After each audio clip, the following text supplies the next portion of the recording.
Okay, this lesson will be on definite integrals and what we call the fundamental theorem of calculus. The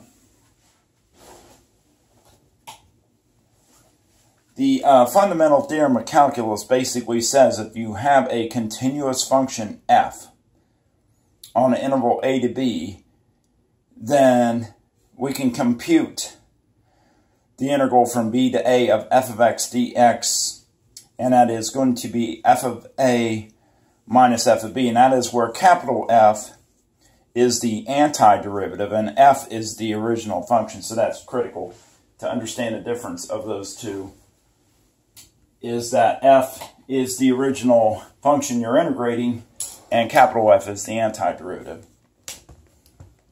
So what I'm going to do is show how the fundamental theorem of calculus can be used to compute an integral. So the first example, and this will correspond with your PowerPoint, will be from 0 to 3 of x squared, and that says dx, which we talked about a little bit of that because when we talked about antiderivatives. So what we're going to do is compute this integral. Now notice I have numbers at the top and bottom of the integral symbol. Those are your limits of integration is what they call them.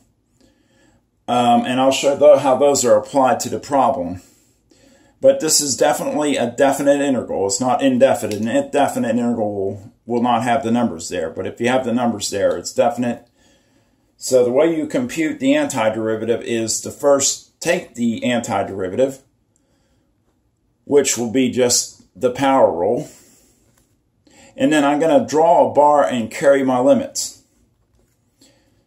So using the power rule, you're going to get 1/3 x cubed is my antiderivative.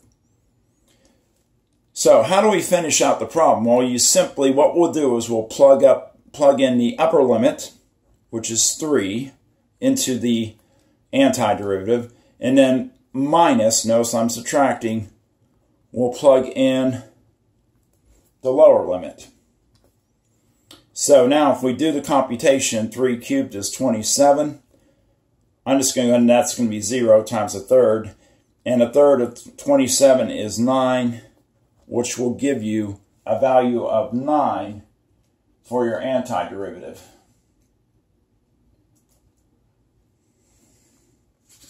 So that's the first example. Next example, which corresponds with number 3 in the PowerPoint notes, is from 0 to 1 of x to the 5th plus x cubed dx. All right, so if again, we're going to integrate first. So we will take the antiderivative and then carry our limits. So my antiderivative, if I add 1 to 5, it's going to give me 6. So you'll get 1/6 x to the 6th plus 3 plus 1, you'll get 1/4 x to the 4th. And notice I'll bring my limits along. So 1/6 x to the 6th plus 1/4 x to the 4th, evaluated from 0 to 1. And now if we plug in the limits, we'll get 1 plugged in. I'll put that in brackets. So this is my upper limit, plugging in 1. And of course, antiderivative you can do term by term. That's the same rule as when you did antiderivatives in 6.1. And then we'll plug in 0. And of course, you can recognize that, hey, this whole thing is just 0. 0 plus 0. And then this would be 1/6 plus 1/4, which common denominator would be 12, would be would be 2 twelfths plus 3 twelfths. So you end up 5 twelfths is your answer to number 2. or number 3 in the PowerPoint notes. I have more examples. I just don't have the time to go through all the ones in the book, in the PowerPoint. The video will be too long. Okay, e to the x. And this is the same as number 4 in the PowerPoint. I'm just going to keep the PowerPoint numbers. So we got e to the x dx from 0 to 2. And we are again going to apply the fundamental theorem of calculus, which, recall, the antiderivative of e to the x is just e to the x. So the integration is very simple. And then you got e to the second minus e to the 0. So upper limit's 2, lower limit's 0. Well, e to the 0 is just 1. So I can just leave it as what we would call the exact value, which would be e to the second minus 1. Now, if you want to convert to decimal form, this would roughly be e to the, took me a minute to find the button, second power is about 7.389. So if we take away 1, so I'm going to go to the nearest, I guess, hundredth. This would be approximately 6.39. Now, that's probably more trouble than you go to. If, say, this comes up on the test, I would just accept that. If you went here and just stopped, that's great. That's actually the exact value. And often, books will just leave it like that. It's just easier to keep it in the exponential form. Okay. Let me do one more, and then I want to talk about how this relates to area under the curve. So, this is number 5 in your notes, and it goes from 1 to 2 is the integral 3x squared dx.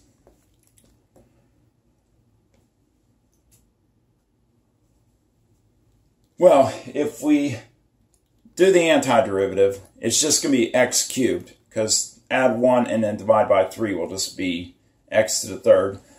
I think at this point we've done the power rule step so many times that if you want to do that in your head and you're just working backwards, it's just x cubed. And then I'll carry my limits. And this will be 2 to the third plus 1 to the, or excuse me, minus 1 to the third. Don't forget we subtract the lower limit. And that will be 8 minus 1. So the answer to that one is just 7.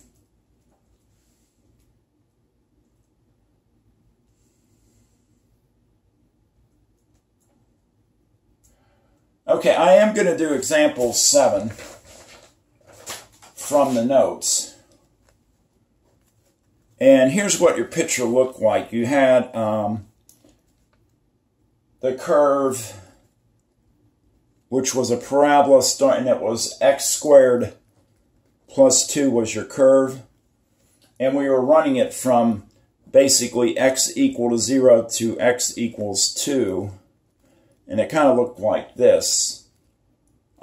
My drawing won't look exactly like what's in the notes. I'm not going to, the curve will, continue upward, but we're just worried about this part.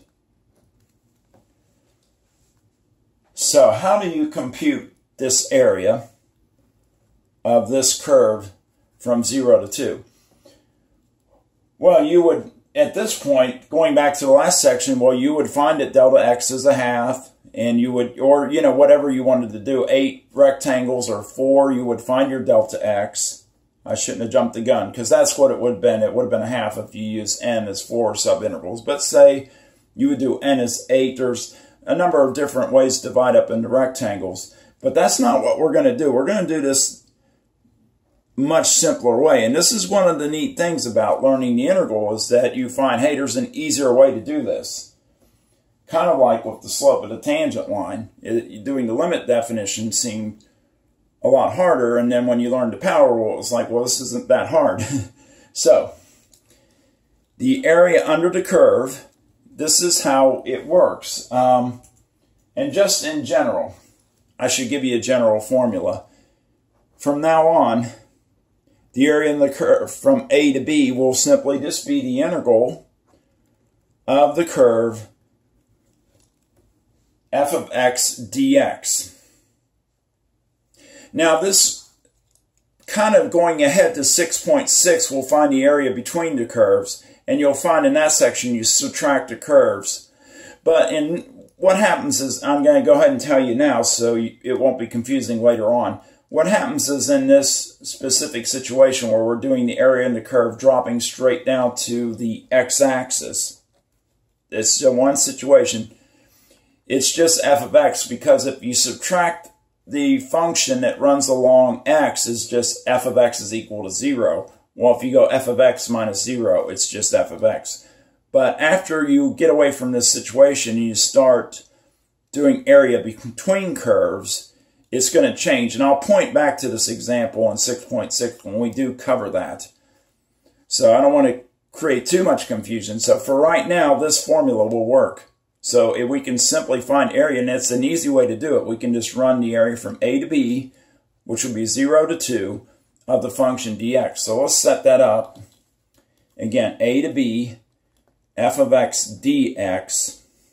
And that will add up all the rectangles. It'll be from 0 to 2 of x squared plus 2 dx. So if we take the antiderivative, again, I'm going to do the power rule in one step. Hopefully we've done so many examples, and hopefully you practice enough out of 6.1 that you kind of gotten to that point. But I think it'll just save us a little time. So this will be, if you add 1, it'll be 1/3 x cubed plus 2x, and we'll carry the limits. We're just doing a definite integral, and then we will plug in 2. So we'll cube 2 plus 2 times 2, and then we'll plug in 0.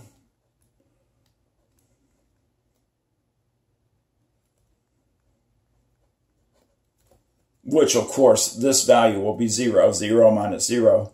But this one will be 8/3 plus 4.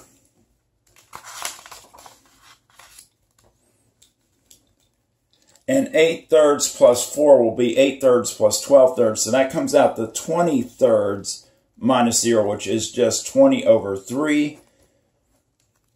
And the nice thing about this, that is the exact answer. There's no error in this answer. So when you use the integral, it's exact. It's literally, the integral adds up all these rectangles, and it's actually treating it like you have an infinite number of rectangles, so you won't have any error. But that was hard to imagine, but imagine, say, doing like 100 rectangles. That would reduce your area quite a bit. Just visualize that in your head. I can't really draw that.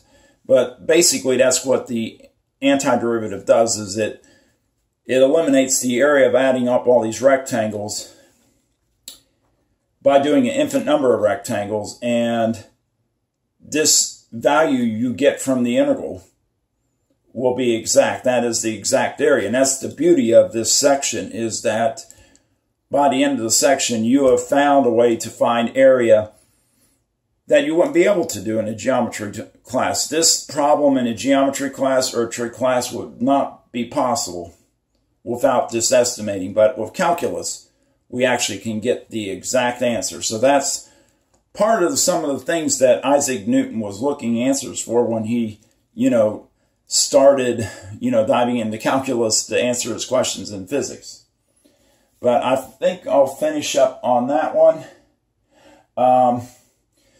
Section 6.5 is just a continuation of definite integrals. There's just different types of problems that really actually comes out this to be more practice, which is good. So I may not release a video for that section, but definitely if I can get the time, I will do 6.6 fairly soon.